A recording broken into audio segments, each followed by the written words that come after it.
Edmund Kemper is one of the most notorious serial killers who's ever lived. Recently, there's been another resurgence in his popularity due to his depiction in the hit Netflix show Mindhunter. In today's video, we're going to be looking at 5 interviews of this highly intelligent and self-aware serial killer.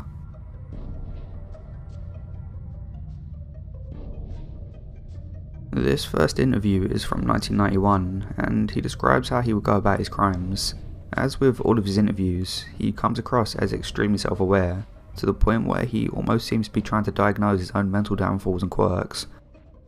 I've known young people that I've been able to talk to honestly, and knowing them well enough and friendly enough over enough years, share with me, because it was of real importance to me, to know where I dove off the deep end.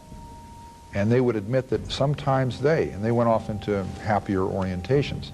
They had a period where they went off into some real morbid or negative fascinations, but they grew out of it, quote unquote, grew out of it.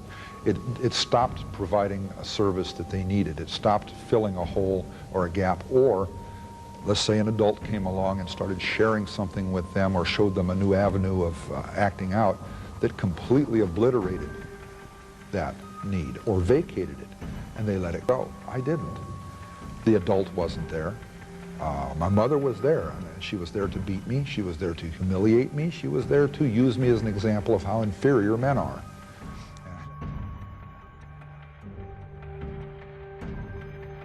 In this interview, Edmund Kemper describes how he would secure his victims and try and gain control of certain situations, and how that progress would change the more experienced he became at killing.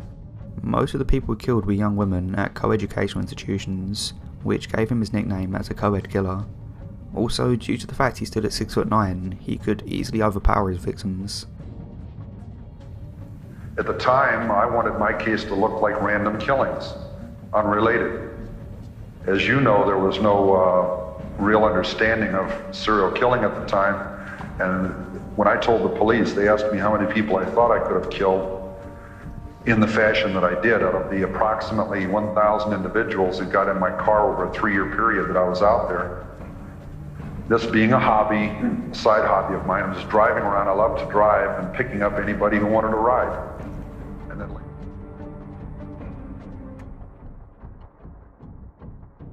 Here we have an interview with Ed Kemper from 1984, where he was around 36 years of age.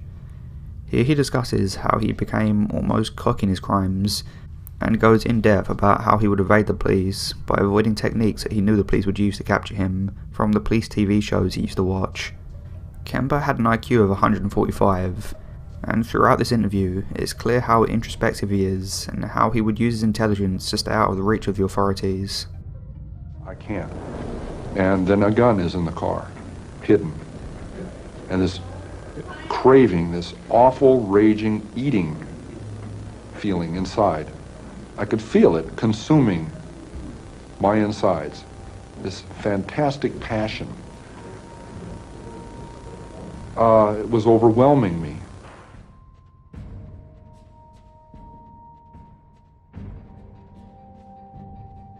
Ed Kemper's crimes were committed from between August 27th, 1964 and April 19th, 1973, and in this span of time he had 10 victims and was criminally charged with 8 counts of murder.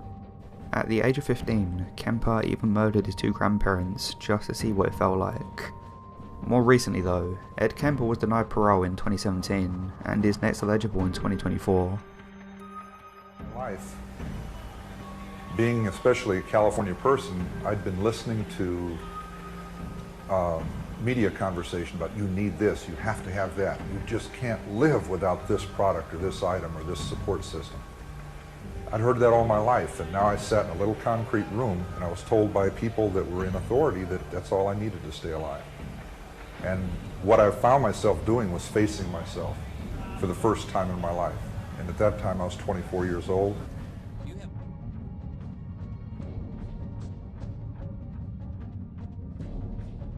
This final interview is an extremely interesting piece of footage, where Ed opens up about his relationships with women and his mother, who he eventually killed and decapitated, and in his own words, humiliated.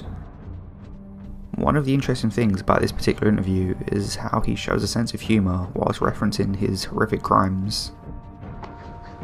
These are the ones Now, would you get in the car with this man? Huh?